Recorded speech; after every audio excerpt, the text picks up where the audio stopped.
Hey Aries, welcome to your tarot session. Thank you so much for joining me today. I don't know for you guys, but I'm so excited for your season that's about to begin. It really feels like the new year. I know it's the astrological new year, but there's something changing.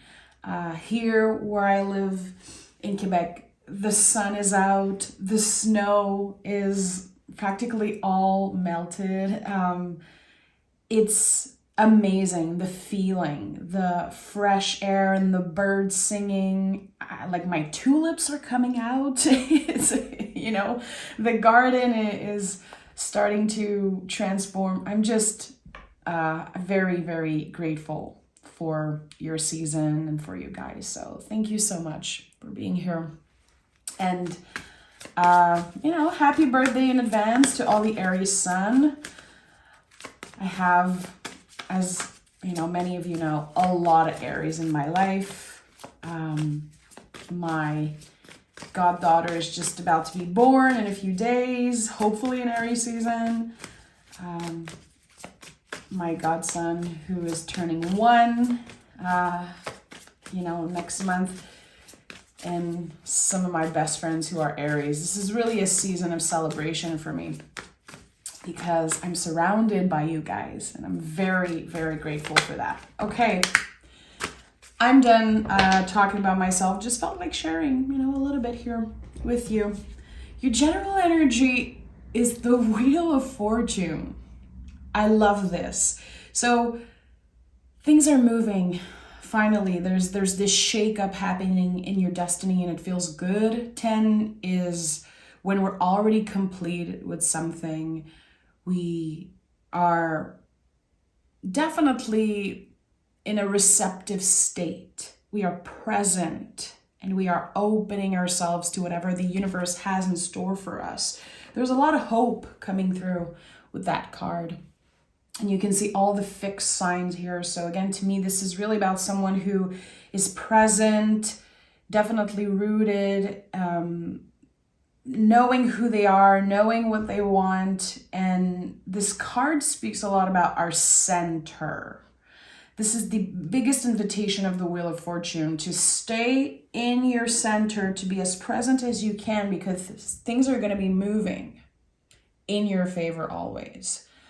I'm one of the tarot readers who always believed with all of my heart that the Wheel of Fortune is always for your greater good and for the greater good of everyone involved in your life. So I like this. It's very exciting. Okay, what is this about? I want to know what Aries is going through, what this means for them.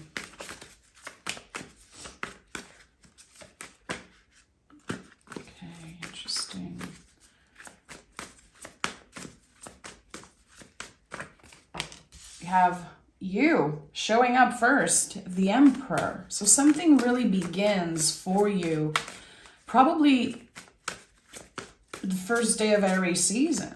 In a few days, there could be some type of a new beginning, a rebirth. Emperor is a rebirth. It's the first sign of the zodiac. So it's the primal scream of a newborn. This is me, here I am, taking up space, understanding that there is a place for you somewhere.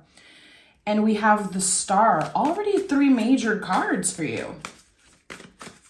It's very interesting. I was supposed to, on that quote-unquote schedule, I was supposed to record Scorpio first. And when I sat down and pressed record it just naturally came through. I was like, no, this is Aries. This is for Aries today. Give me one more. And we have the 5 of Cups. Okay, so something begins. Of course, there's 10. There's a completion here. So it feels like a complete shift, which brings up a lot of heavy feelings. Again, we always have to remember that you are the symbol of the newborn in the zodiac. Again, the Emperor always reminds me of that. It really is the balance between the energy of a newborn and the energy of a boss, some type of a king, someone who's very empowered, very powerful. So here, there's something that comes up during Aries season. It's like this massive wave. It reminds you, it kind of brings you back into that state, that past state that was very challenging. It's confronting, it's bringing up a lot of grief, and it's definitely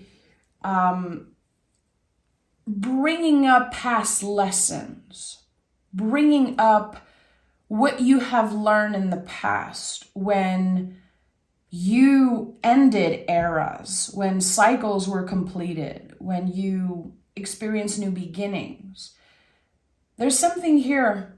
Again, I really feel like you are in a receptive state, but I think that you are invited to practice that, to really be aware. Whenever I see the Emperor coming out without the Empress, I know that we're missing the Venus quality. The Emperor and the Empress go together. It's the yin, the yang. It's really the perfect combination in the tarot.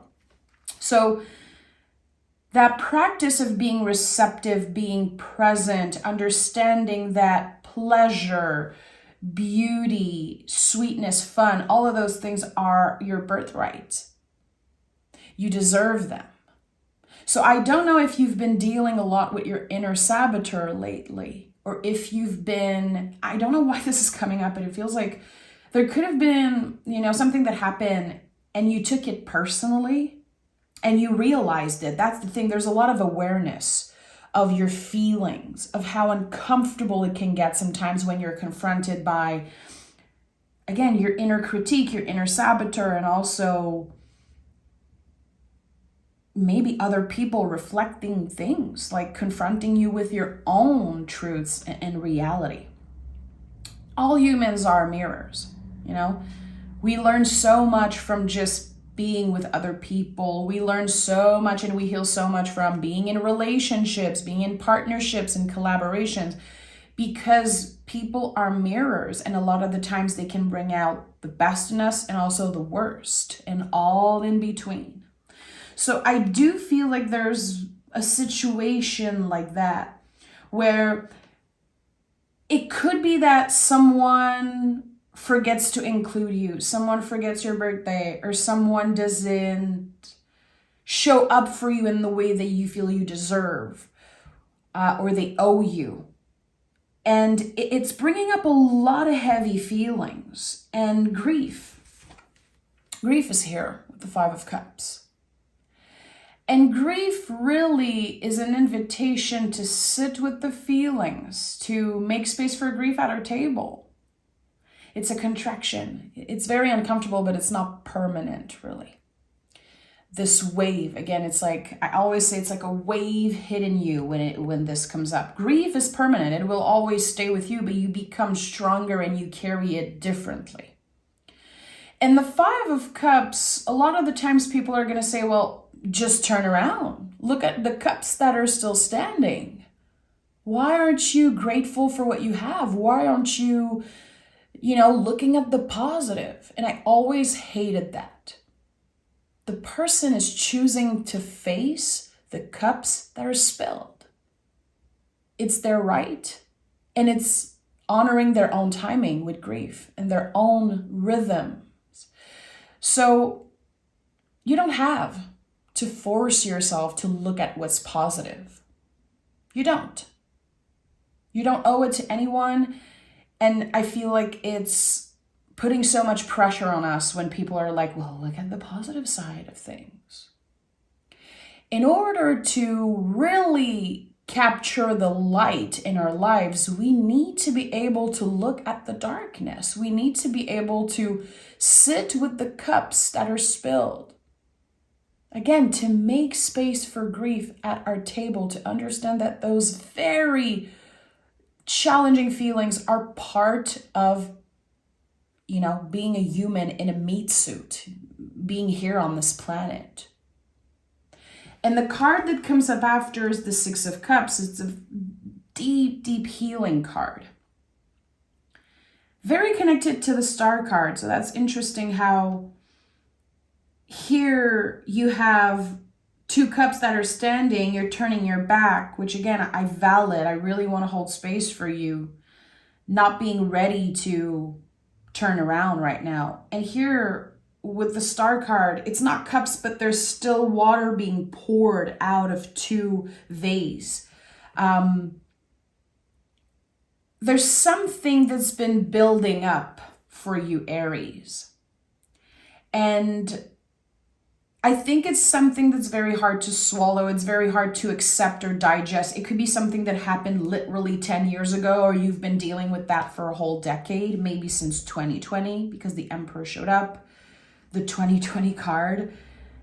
There's something that you learned to live with. You learned to live with that heaviness. And I feel like the perception of other people is like, well, Aries totally fine. They're healed. They moved on. They're doing so great. They make it look easy. When actually you have learned, you have mastered something that is very uncomfortable and very challenging to do. It's really living with something. It's grief. It's a sadness or a memory that is very, very hard to, again, it's hard to swallow, it's hard to accept. And I think you've been very hard on yourself. Probably letting your inner critique be mean to you, like, why are you still thinking about this? Why aren't you moving on? Why are you still attached to this person or this era that just wasn't good for you? And I think it just confirms how much you cared, how much you have given. And I think that this is probably one of the reasons why it's so hard for you right now to be in that receptive state continuously. Sometimes you have like good days, you are in your center, you are present and receptive. And other days you're like, I don't even know how to do this. I think it's been very, very hard for you to receive in the past decade because of whatever happened to you. You could feel like someone took something away from you. There could have been, betrayal or just something that you wanted to believe it would be permanent, but it wasn't. Could be something that someone did behind your back. Whatever it is, you know about it. It's not like it's this big secret. You know about it. And it's been very challenging for you to sit with it. Because again, you learn to keep it in and still live your life and still make it look easy. But people don't know. People don't know what you're going through. It's a very solitary challenge that you've been moving through. I feel like since 2020, you could have felt alone like so much of the time. Okay, so we have 4 of Pentacles. At the heart of the reading, we have the 8 of Swords. We have the Hierophant and the High Priestess here. A lot of major cards. So this is a major time, a big era that you're moving through. And I think that you are still in the process of cutting cords with the past. I think that it's just not, I don't think it's possible personally to just completely cut cords with the past and never look back. I don't think it makes sense that we pressure ourselves into doing that. We, for example, love someone for years and years and we build a life with them. And then one day, if it ends, we're expected to just look away and never, never go back to this energy. I think that we pressure ourselves into healing as fast as we can. There's the outside pressure, there's the old beliefs, there's society, like very old systems. Also religion. I've heard this so many times, friends. I remember one time on the channel here talking about my own grief and how I accepted that I would be grieving forever. And someone wrote in the comments, you're crazy, you're stupid. In the Bible, it says that it takes a specific amount of days to grieve and then you're supposed to be done. And I was like, this is such an old belief. This is, it's so connected to the Hierophant and the old beliefs around the timing of things, that we should do things in certain ways and not honoring at all our own rhythms, our own sacred rhythms, and the spiral of life, really. So there's something here. With the Four of Pentacles, there's something about your foundation. We have 2 4s here. And I think that this is really you beginning like a complete renovation of your life's path. Taking back control of your life, your destiny. It feels like there's a shift in perspective because the 8 of Swords is at the heart of your reading. And the 8 of Swords has become one of my favorite cards throughout the years because I've lived it so many times. And it really is about a complete transformation, not letting our mind, our inner critique, our inner saboteur, not letting that voice affect how we feel so much.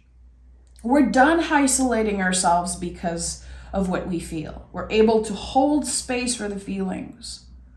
We're able to, again, sit with it, even talk about it, get vulnerable. The 8 of Swords is an invitation to get vulnerable always. On the traditional version, and you don't see it here, but there's always a stream of water here. So when you're understanding that this is a mental prison, that you're free to go, blindfold comes off and you can walk in the water. It's uncomfortable. You're going to spend a few hours with your, with wet socks. Clearly, it's uncomfortable just to think about it. But you understand that you're free. And I really think that whatever you've been struggling with, like what you constantly go back and forth to, again, it could be a breakup. It could be something that just ended. You know what it is. It's not like you're completely forgetting about it. I think that there's more acceptance and there is, the energy is transforming. And again, you're taking back control of the narrative, taking back control of your life, your destiny in that way. So the inner critique is becoming a lot quieter. And the intuition is taking up a lot more space. That's why the High Priestess showed up. You know you're protected. You know that because of what you have been through, you have yourself till the end no matter what. It really is a mountain that you've been climbing. And now that you're on top of it, because of all the healing and the fact that you showed yourself some grace and you gave yourself the gift of time, really. You're on top of the mountain and you're able to have a different perspective. And what seemed like the biggest thing, from afar it looks a lot smaller. It's not like it means less. It's just that it's lighter. You're moving in this new era, just traveling light, really. And I love this, and I feel it with all of my heart. I have goosebumps everywhere. I feel like hot. It's crazy. I don't know why. I'm really starting to feel like hot. There's something here. I'm activated because I feel this for you. You're able to, again, see your past with different eyes, just a different perspective. It's not miraculous. Again, you have given yourself time and grace. And sometimes you effed up. Sometimes you went back. Sometimes you needed to sit in the weird feelings for a while. But again, it's all about honoring your rhythms and the inner spiral. So 5544. I love this. I love when cards and numbers repeat in that way. It just confirms that you're on the right path. But again, this is the complete renovation of your life's path.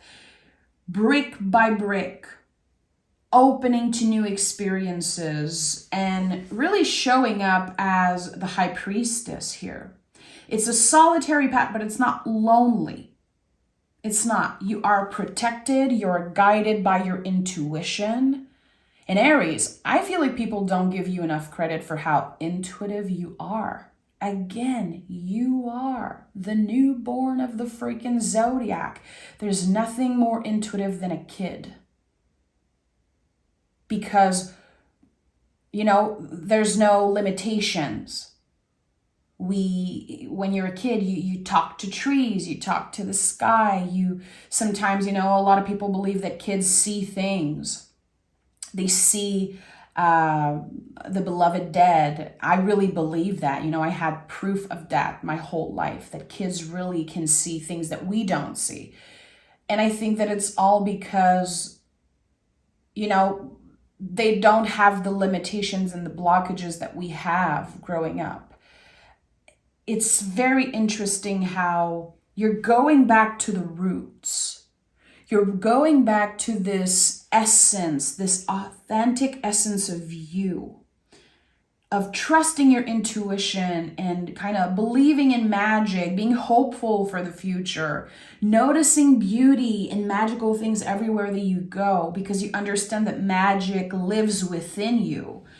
Hierophant is here. You understand that you don't need a guru, a tarot reader, an astrologer, a mentor to be able to connect with spirit. You are the channel. That's what the Hierophant teaches us. This card is so important, Aries. The Hierophant is, and maybe I'm biased because I'm a Taurus, so I really explored this card very, very deeply throughout the years because it represents my sun sign. But really, the teachings of the Hierophant are so important, because when the tarot was created a very long time ago, people in the position of power wanted us to believe that we needed the Pope. We needed a religious figure to connect with God, to connect with spirit, to connect with the beloved dead, with our higher selves. It's not the truth. You are the channel. You are the Hierophant. And it doesn't mean that we're not going to meet throughout our lives, people that inspires us. And people that are incredibly magical and intuitive that, guide us in some ways. But we have to make sure that we don't give our power away. I'm not more intuitive than you are, Aries. I'm not more intuitive than anyone who works in an office, who never looked at tarot cards, who never believed in astrology. We are all born with the gift of intuition, and it feels like you're really honoring that right now. Honoring, again, that it is your birthright to experience all the magic of life. And when I saw the Emperor, I was like, where's the Empress? We need that Venusian energy. We skip the Empress. We're right here with the Hierophant, which is full on Venus energy.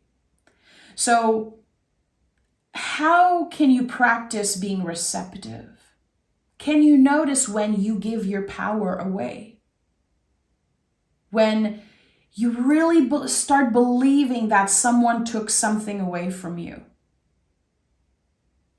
because they didn't. Your perception could be, the feelings can be very real, but they didn't take anything away from you.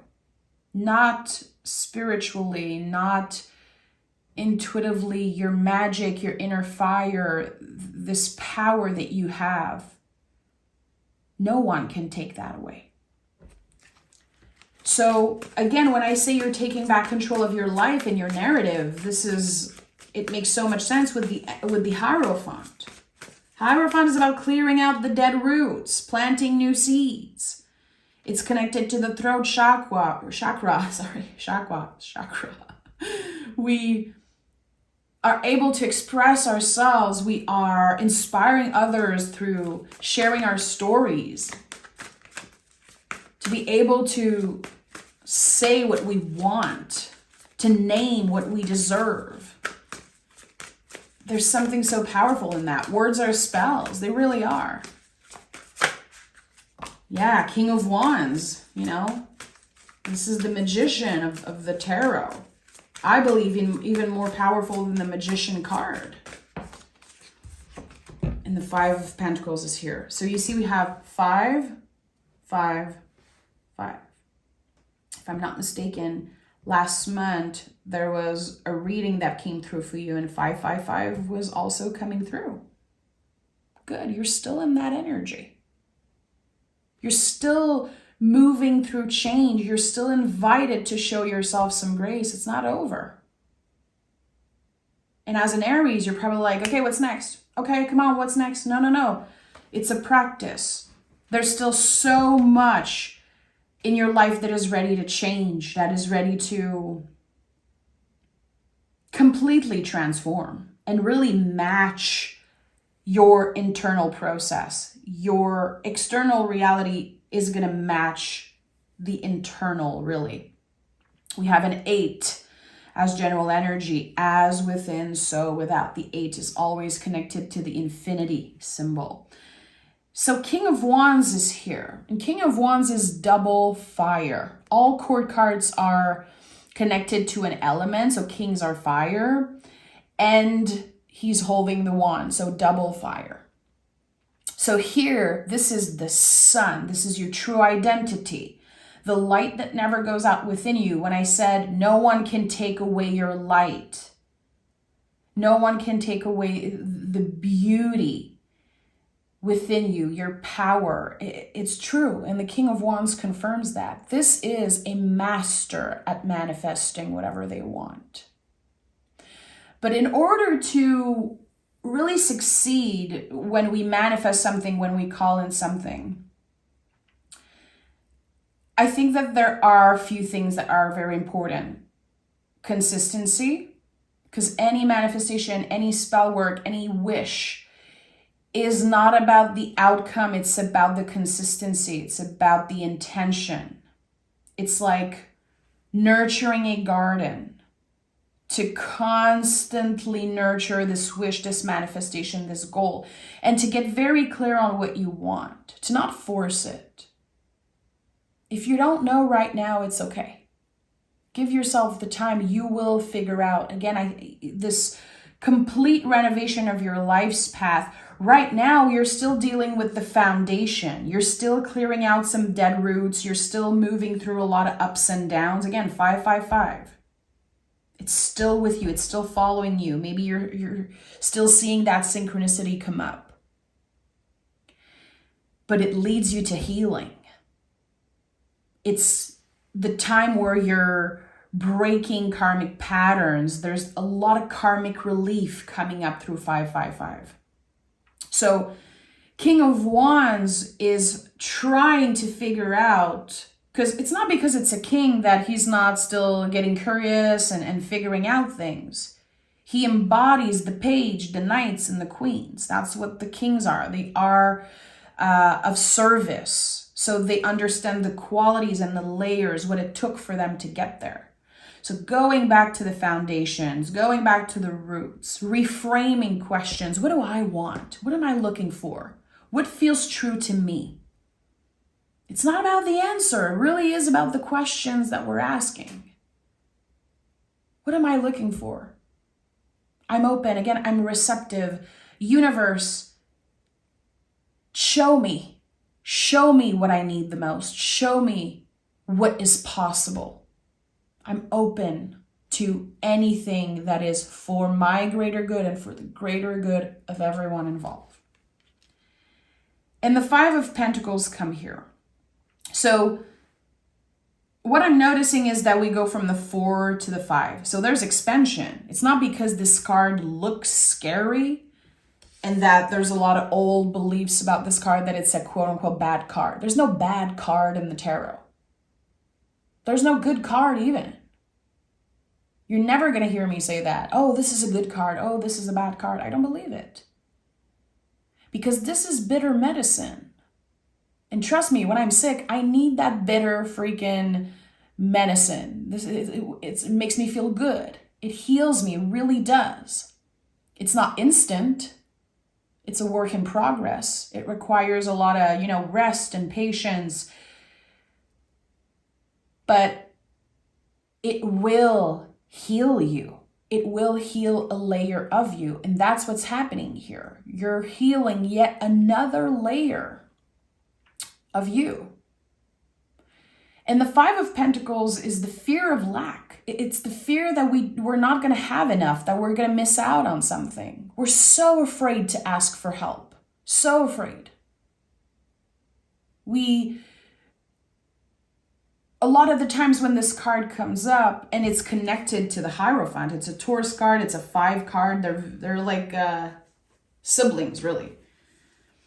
This card a lot of the times comes up when we have been forced, really traumatized sometimes into believing that doing everything on our own makes us more valuable as a person. It makes us more powerful, more independent. Again, what is at the heart of it all is an invitation to get vulnerable. It requires a lot of vulnerability to be able to say, hey, I'm not doing good. Actually, I'm grieving right now. Actually, I'm afraid of not having enough. I'm afraid that I'm missing out on something, that I'm not living my life to the fullest.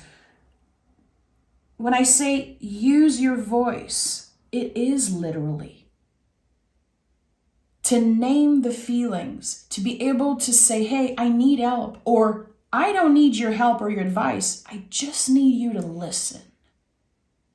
So much power in those words, Aries. So much power when we are able to say to someone, I just need you to listen. I don't want your advice. I'm not looking for help right now. I'm looking for just a release. I need to be heard. And humans, we expect so much from others. We expect a lot from the universe. We expect all the time. And we're not even able to give that to ourselves most of the times. What do we expect from other people? Or we're not even able to name it. How do you want them to know? People are going through challenges and ups and downs. Even if it looks easy for them, it's not. We're all navigating this life and it's very hard. Everyone is going through it in their own way. So how can we expect them to listen and to be there if we don't even say it?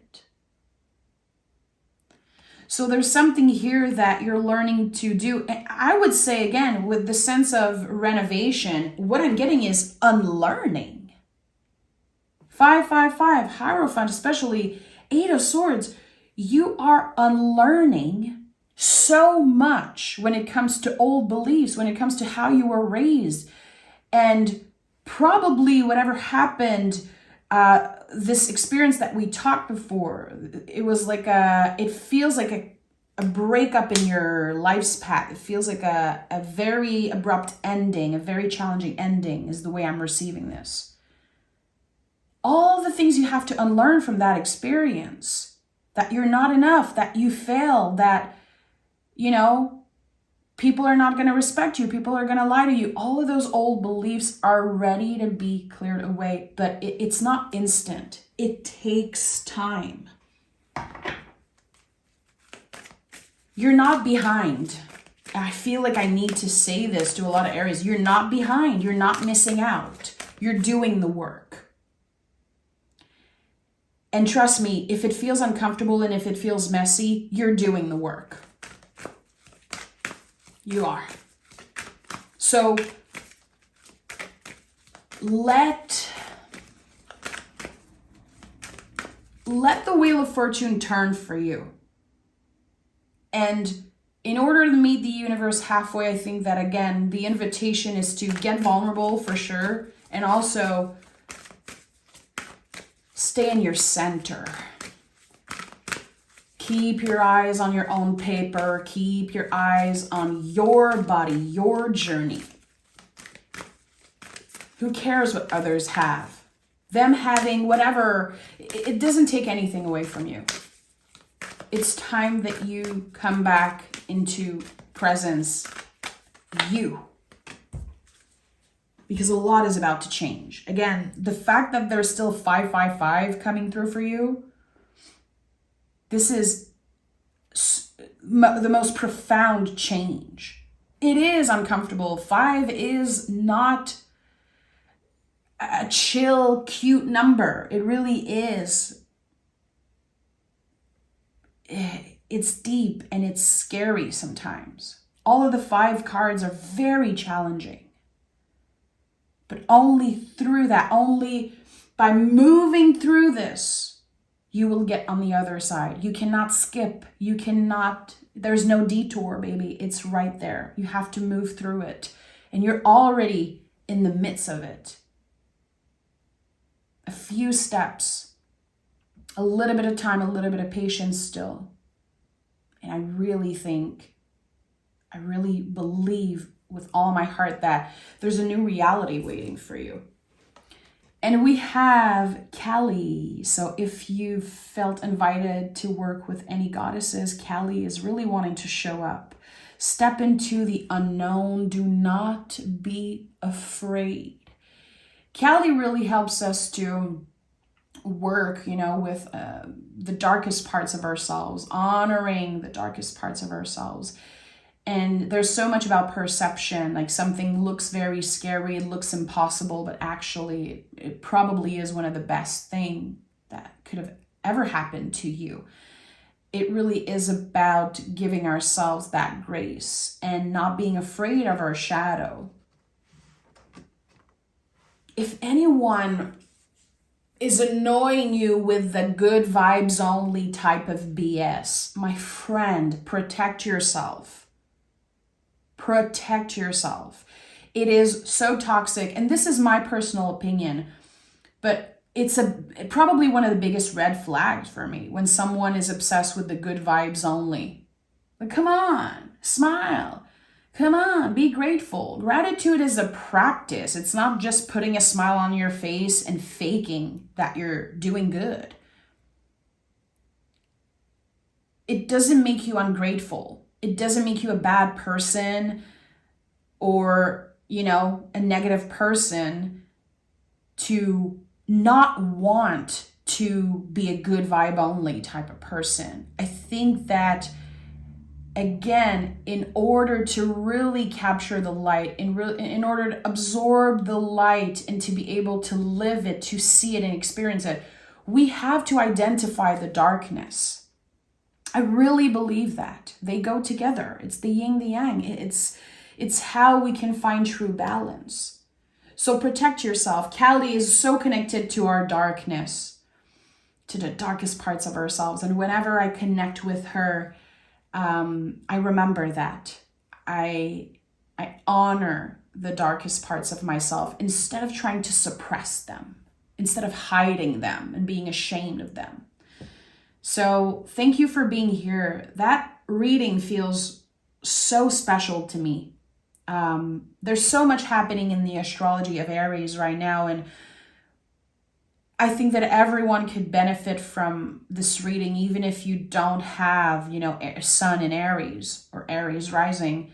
I think that this is a message that really wants to come through for the collective and for whatever, placement Aries have in your chart, because we all have all the signs and all the houses in our astrological chart. And I think that there's something here for me also. And I'm definitely going to journal and I'm going to do a little bit of investigation after this. So thank you for being here. Thank you for listening. If you listen till the end, baby, you are receptive. You are practicing being in a receptive state. If you listen to readings and you receive and digest the message, it is part of the practice. So I really appreciate it. Thank you so much. And I'll talk to you guys next week. Bye.